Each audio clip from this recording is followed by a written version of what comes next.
47년 전에 우리 하나님께서 이 독산동에 교회가 세울 그런 놀라운 계획을 가지고 계셨습니다. 그래서 우리 원로 목사님을 일찍이 이곳에 보내주셨고 1975년도에 우리 교회가 세워지게 되었습니다. 우리 교회는 믿음으로 일하는 교회, 사랑으로 섬기는 교회, 소망으로 인내하는 교회, 사명으로 선교하는 교회라는 모토를 가지고 영혼을 구령하여 제자 삼기 위해서 열심히 노력을 했습니다. 자신의 자리에서 최선을 다하며 교회를 세우는 일에 힘쓰신 귀한 집사님들이 계셨고, 또 하나님의 말씀을 사랑하여 순종하는 귀한 헌신적인 성도님들을 통해서 우리 교회는 든든히 세워져 갔습니다. 47년입니다. 거의 반세기지요. 하나님께서 우리 교회를 축복하셔서 지금까지 이렇게 지켜주시고 인도해 주신 것 참으로 감사를 드립니다.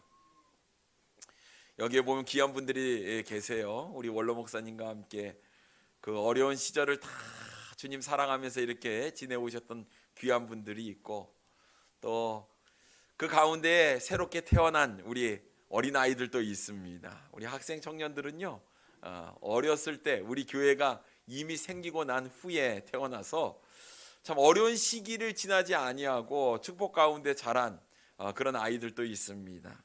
참 이 모양 저 모양으로 지켜주신 하나님의 놀라우신 은혜가 참으로 감사할 수밖에 없는데요. 앞으로 우리 교회는 더욱더 든든히 세워져 가리라고 믿습니다. 교회가 무엇입니까? 우리가 교회입니다. 그래서 우리가 주님께서 주신 사명을 잘 기억하고 분부하신 그 사명을 잘 감당할 때에 우리 교회는 더 놀랍게 쓰임을 받게 되리라고 믿습니다. 오늘 우리는 본문 말씀을 가지고 함께 세워가는 교회라는 제목으로 함께 은혜를 나누기를 원합니다. 첫째로, 교회는 구원받은 하나님의 자녀입니다. 오늘 본문은 에베소서입니다. 에베소에 있는 교회에게 사도 바울이 쓴 편지가 바로 이 에베소서지요. 에베소서는 소아시아에 위치한 최대의 도시였습니다. 교통의 요지였기도 하고요, 에게해 연하의 전략 중심 도시였습니다. 사도 바울은 2차 선교 여행을 하면서 이 에베소에 교회를 세우게 되었습니다. 그리고 3차 선교 여행 때에는 무려 2년 3개월 동안 머물면서 친히 교회를 목회했지요. 그만큼 이 에베소 교회에 많은 애착이 있었던 것이었습니다. 근데 교회 안에는 다양한 사람들이 있습니다. 이 에베소 교회도요, 유대인 그리스도인들이 있었고 또 이방인 그리스도인들이 있었습니다. 유대인들이 어떤 사람입니까? 하나님께서 선택된 민족이었어요. 그래서 그들은 자긍심을 가지고 있었습니다. 선민, 선택된 민족, 이라는 그런 자긍심이 있었을 뿐만 아니라 또 하나님께서 주시는 이 율법을 잘 지키고 하나님을 경외하는 사람이었죠. 하지만 이방인들은 그렇지 않았습니다. 그렇기 때문에 이방인들 중에 예수 그리스도를 믿어서 하나님의 자녀가 되었음에도 불구하고 유대인 그리스도인들이 이방인 그리스도인들을 무시하고 경멸하는 일이 일어나게 되었지요. 유대인들 입장에서는 충분히 그럴 수 있겠다 생각이 듭니다. 여러분, 성전은 크게 두 부분으로 나누어지게 되는데요. 유대인들, 이스라엘 백성들만 들어갈 수 있는 성전 내부에 제사를 드리는 이 성전과 여인의 뜰이 있었고, 바깥에는 이방인들의 뜰이 있었습니다. 이방인의 뜰에는 이방인들만 들어가는 거예요. 그 성전 내부로는 이방인들은 들어갈 수가 없었습니다. 이것을 경계하는 이 구분이 담으로 되었는데요, 겨우 150cm 정도 높이의 담으로 이루어졌습니다. 그래서 이방인들은요, 모든 것을 다 볼 수 있었지만 그 성전 안으로는 들어갈 수가 없었습니다. 그리고 이 성전 담벼락에는 이런 말이 기록되어 있어요. 라틴어와 헬라어와 히브리어로 기록되어 있는데, 할례받지 않는 이방인이 이 신성한 성전에 들어가면 죄값으로 죽는다, 이런 문구가 적혀져 있었습니다. 그래서 이방인들은요, 하나님 앞에 나올 수가 없었다라는 것입니다. 그렇기 때문에 유대인들은 이방인들을 사람으로 여기지 아니하고 개 취급, 짐승 취급을 하게 되었지요. 그런데 놀라운 일이 벌어졌습니다. 우리 하나님께서 우리를 너무나 사랑하셔서 독생자 예수 그리스도를 이 땅에 보내주셨고, 예수 그리스도께서는 십자가에 죽으심으로 모든 사람이 이 예수 그리스도의 보혈을 통해서 믿기만 하면 구원을 받게 되는 놀라운 은혜를 우리에게 주셨습니다. 그래서 이방인이나 유대인이나 할 것 없이 이제는 예수 그리스도를 마음속에 모시는, 영접하는 자는 이제 하나님의 자녀가 된 것입니다. 그래서 에베소에 있는 이 교회의 성도들에게 사도 바울이 이렇게 기록을 하고 있습니다. 19절 말씀에 보면, 그러므로 이제부터 너희는 외인도 아니요 나그네도 아니요 오직 성도들과 동일한 시민이요 하나님의 권속이라 라고 말씀하고 있습니다. 여러분, 외인은 외국인을 의미하고 있습니다. 나그네는 그 나라에 거주하지만 아무런 권리가 없는 사람을 나그네라고 하죠. 그냥 잠시 머물고 있는 사람을 의미합니다. 그런데 이제 유대인이나 이방인이나 할 것 없이 구원받은 사람은 외인도 나그네도 아니라고 이야기를 하면서 무엇이라고 이야기합니까? 오직 성도들과 동일한 시민, 그리고 하나님의 권속이라고 말씀하고 있습니다. 그렇습니다. 이제는 더 이상 이방인의 그런 굴레를 벗어버리고 이제는 예수 그리스도를 개인의 구세주로 믿어 그리스도인들과 하나가 되었고 하나님의 권속, 하나님의 자녀가 되었다라는 말입니다. 본문 앞에 있는 11절과 12절 말씀에 보면, 그러므로 생각하라. 너희는 그때의 육체로는 이방인이요 손으로 육체에 행한 할례를 받은 무리라 칭하는 자들로부터 할례를 받지 않은 무리라 칭함을 받는 자들이라. 그때에 너희는 그리스도 밖에 있었고 이스라엘 나라 밖의 사람이라. 약속의 언약들에 대하여는 외인이요 세상에서 소망이 없고 하나님도 없는 자이더니라고 말씀하고 있습니다. 그런데 그들이 어떻게 되었습니까? 13절에 이제는 전에 멀리 있던 너희가 그리스도 예수 안에서 그리스도의 피로 가까워졌느니라 라고 말씀하고 있습니다. 예수 그리스도의 피로 가까워졌다라고 성경 기록하고 있어요. 그래서 여러분, 이제 우리가 하나님의 자녀가 되었는데 이 하나님의 자녀가, 구원받은 하나님의 자녀를 뭐라고 부릅니까? 교회라고 부른다라는 거예요. 교회. 그래서 우리가 구원받은 하나님의 자녀입니다.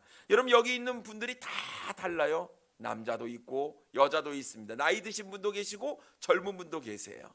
또 우리 지방색이 다 다릅니다. 전라도 있고요, 경상도 있고, 수도권 지역에 사시는 분들도 계시는 것이죠. 또 직업도 다릅니다. 가지고 있는 것도 다 가난한 사람도 있고 부유한 사람도 있습니다. 모든 것이 다 다르지만 여러분, 우리가 공통적으로 예수 그리스도를 믿음으로 말미암아 하나님의 자녀가 되었으니 우리가 주 안에서 하나가 될 수 있는 것이었습니다. 그러니 여러분, 얼마나 감사합니까?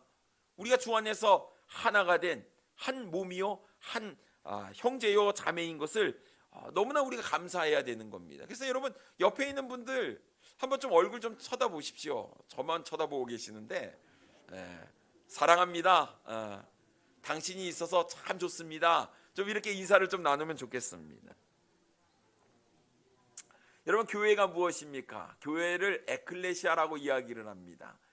문자적인 의미는요, 밖으로 불러 모으다라는 뜻이 있습니다. 다시 말해서 특별한 목적을 위해 불러낸 사람들의 모임이 바로 교회입니다.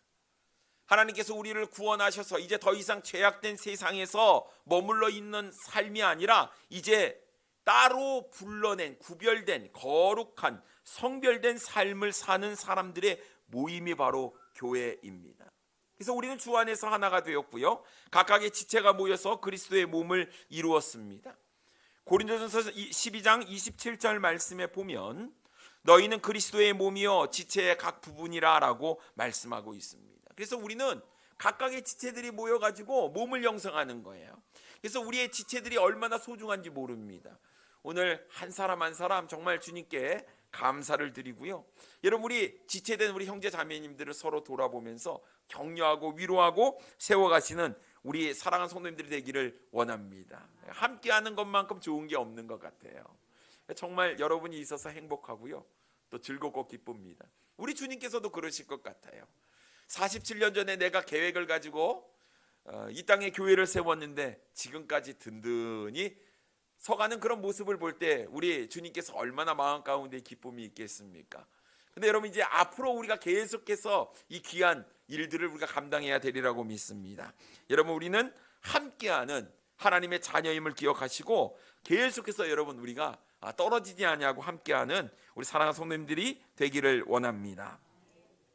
두 번째로, 예수님을 중심으로 우리가 서로 연결되어야 합니다.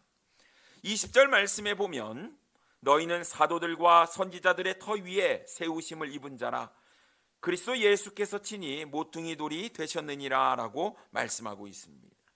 여기서 너희는 누구를 의미할까요? 에베소 교회 성도들을 이야기하겠지요. 이 에베소 교회는 사도들과 선지자들의 터 위에 세우심을 입은 사람들이라고 이야기를 하고 있습니다. 여러분, 사도가 누구일까요? 예수님께서 직접 부르신 자들로 땅끝까지 복음을 전파하는 사람들이 사도였습니다. 선지자는요, 구약시대에 하나님의 말씀을 전파하는 사람들이 이 선지자였지요. 사도는요, 신약시대를 대표하고 이방인 전도를 대표합니다. 선지자는요, 구약시대를 대표하고 유대인들을 대표하고 있는 것이지요. 사도는 오신 메시아를 전했고 선지자는 오실 메시아를 전했습니다. 결국 이 사도들과 선지자들이 예수 그리스도를 전해서 그 복음을 통해 교회가 세워진 것입니다. 그래서 이들 사이에 중심에 서 계신 분이 계시는데 그분이 바로 예수 그리스도이십니다. 그래서 오늘 사도 바울은 예수 그리스도께서 친히 모퉁이 돌이 되셨다고 고백을 하고 있습니다. 여러분, 모퉁이 돌이 무엇입니까? 이 건물을 지을 때요, 이 네 귀퉁이에 세워진 기초석이 바로 기준이 되는 돌이 모퉁이 돌입니다. 지금이야 설계 도면이 있었겠지만 고대에는 이 설계도가 없었어요. 그래서 이 기준이 되는 이 돌이 굉장히 중요했습니다. 그것을 모퉁이 돌이라고 하는데, 모퉁이 돌은 건물의 기초가 될 뿐만 아니라 벽과 벽을 연결하는 중요한 역할을 하는 것이 바로 이 모퉁이 돌입니다. 뿐만 아니라 이 모퉁이 돌은 머릿돌의 역할도 했는데요, 이 모퉁이 돌에 건물의 이 소유주의 이름을 딱 적어놔가지고 이 건물은 누구 것이다 라는 표시를 하게 되었지요. 근데 이 모퉁이 돌이 누구라고요? 예수님입니다. 그럼 교회의 머리는 누구십니까? 우리 예수님입니다. 그렇습니다. 우리의 머리 대신 우리 주님께서 교회의 모퉁이 돌이 되셨다라는 겁니다. 예수님께서 교회의 기준이고 예수님이 교회의 주인이라는 이야기이지요. 예수님은 구약과 신약의 중심이시고 AD와 BC의 중심이시고 이방인들과 유대인의 일치점이 바로 우리 예수 그리스도이십니다. 그렇기 때문에 이 예수 그리스도의 이 모퉁이 돌을 통해서 벽과 벽이 연결이 되어지는데, 유대인과 이방인들의 모든 예수 그리스도를 통해서 구원받은 성도들이 그리스도로 인해서 한 몸을 이루게 되었다라고 말씀하고 있습니다. 그래서 21절에 보니까 이렇게 이야기하고 있어요.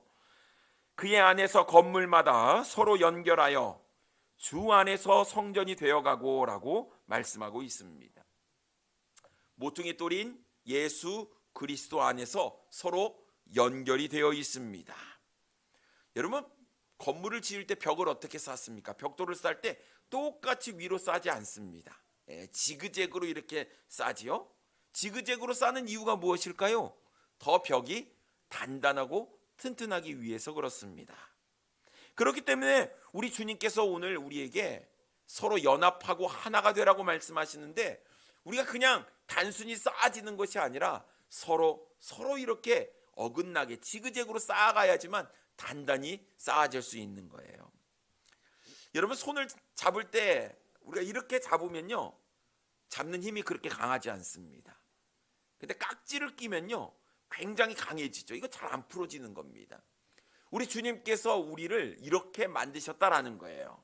서로 예수 그리스도를 통해서 연결되도록 만들었다라는 것입니다. 일본 도쿄의 임페리얼 호텔 공사를 맡았던 사람이 누구냐면 미국의 건축가 프랭크 로이드 라이트였습니다.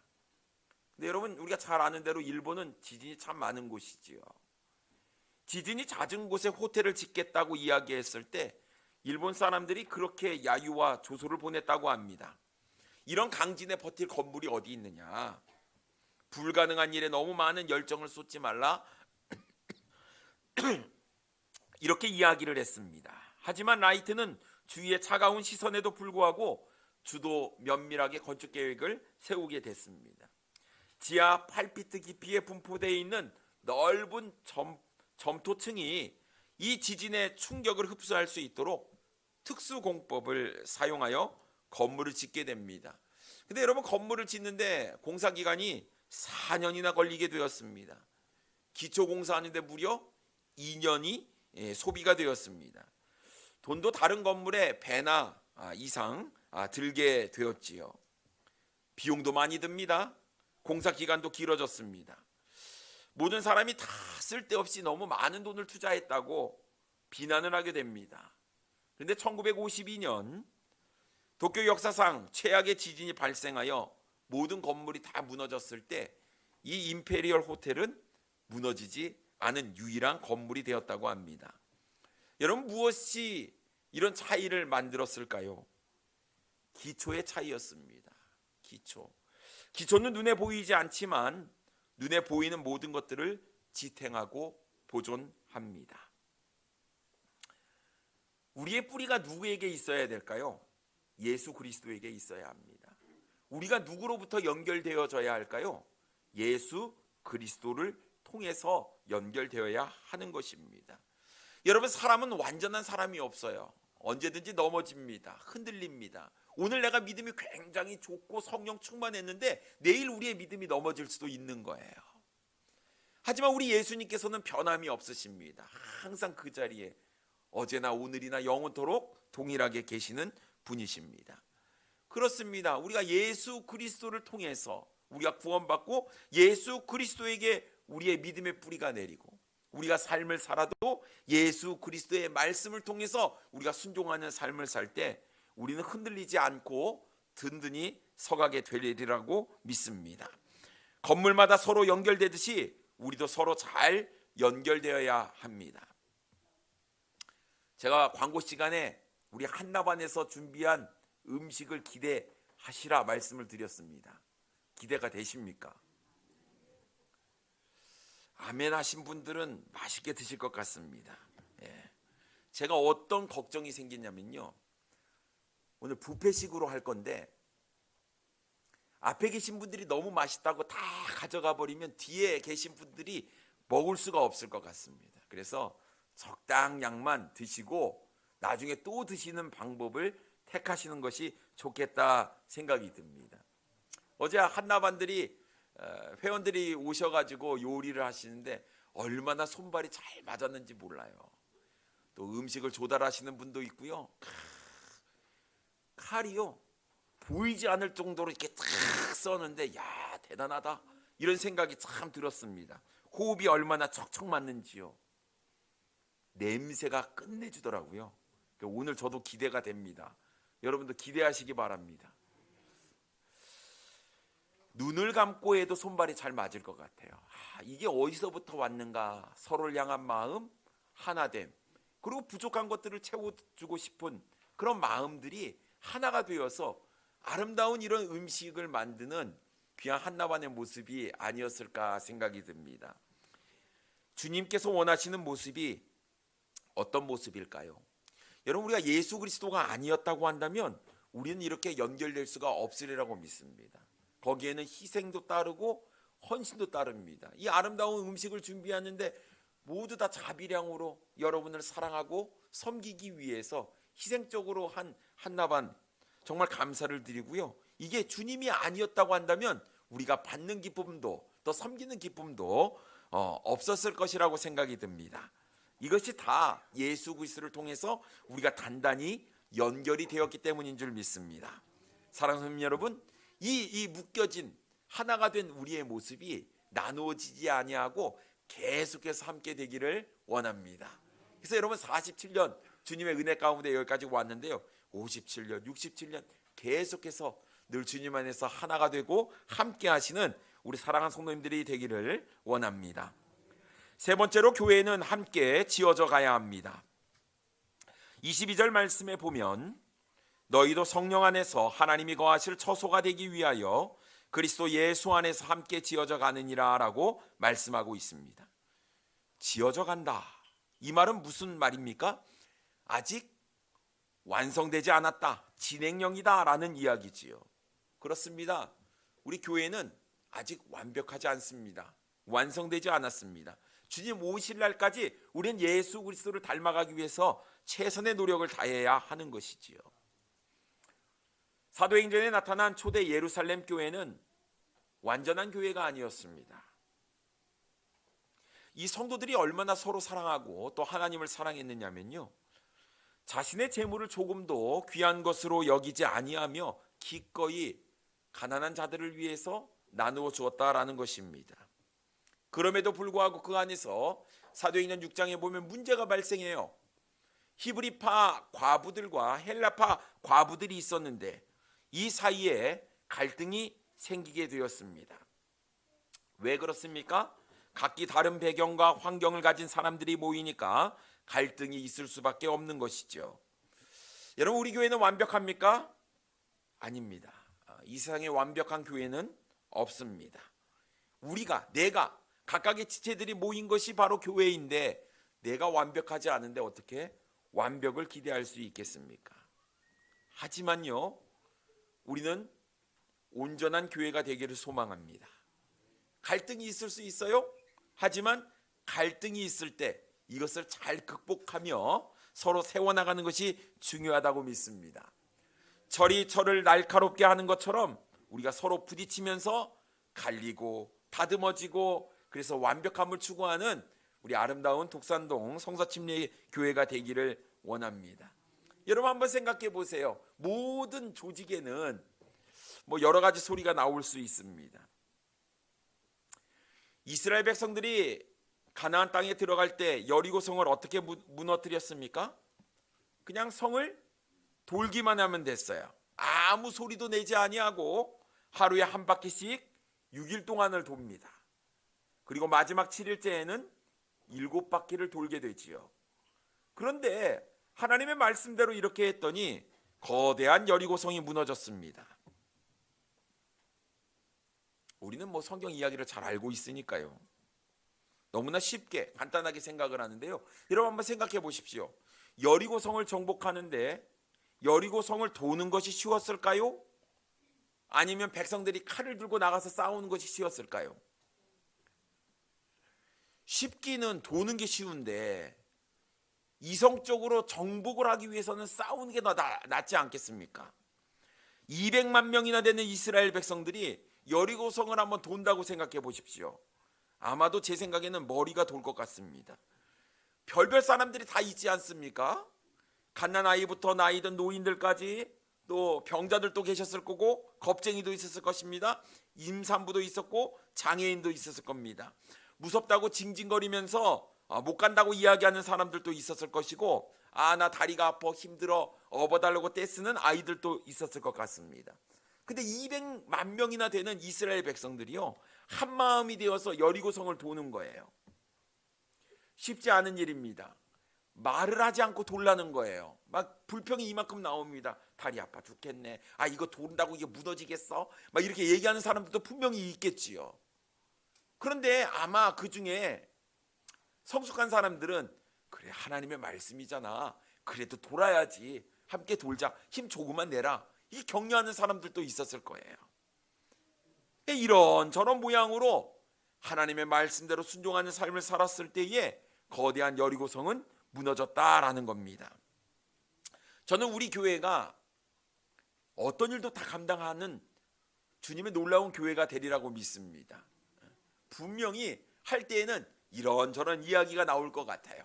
하지만 우리의 마음을 하나로 묶어서 주님께서 말씀하셨으니 우리 순종하자, 그대로 이루어질 거야 하며 함께 격려하고 세워가는 우리 사랑하는 성도님들이 되기를 원합니다. 환경이나 상황이 아닙니다. 주님께서 지금까지 우리 교회를 지켜오셨는데 우리의 교회에 어려움이 없었겠습니까? 고난이 없었겠습니까? 하지만 우리 교회가 지금까지 있는 것은 다 주님의 은혜요. 성숙하신 분들이 또 그렇지 못한 사람들을 잘 세워가고 주 안에서 하나가 되었기 때문인 줄 믿습니다. 그렇다고 한다면 여러분, 이제 우리가 주위를 한번 돌아보세요. 우리와 함께하지 못한 분들이 계십니까? 연약한 분들이 계십니까? 좀 우리가 다가가서 손을 내밀고 어깨도 툭툭 건드려 주시고 격려하고 세워가서 우리가 주님의 놀라운 사랑으로 하나가 된다면 우리 교회는 앞으로 더 아름답고 귀한 교회로 쓰임을 받게 되리라고 믿습니다. 함께 지어져 가는 것, 우리는 아직 완성은 안 됐지만 앞으로 더 주님 닮아가기를 소망하며 한 걸음 한 걸음 나아가기를 원합니다. 47년, 이제는 앞으로 50년, 앞으로 100년 하나님께서 기뻐 받으시는 놀라운 교회가 되도록 힘쓰시는 우리 사랑하는 성도님들 되기를 원합니다. 기도하겠습니다.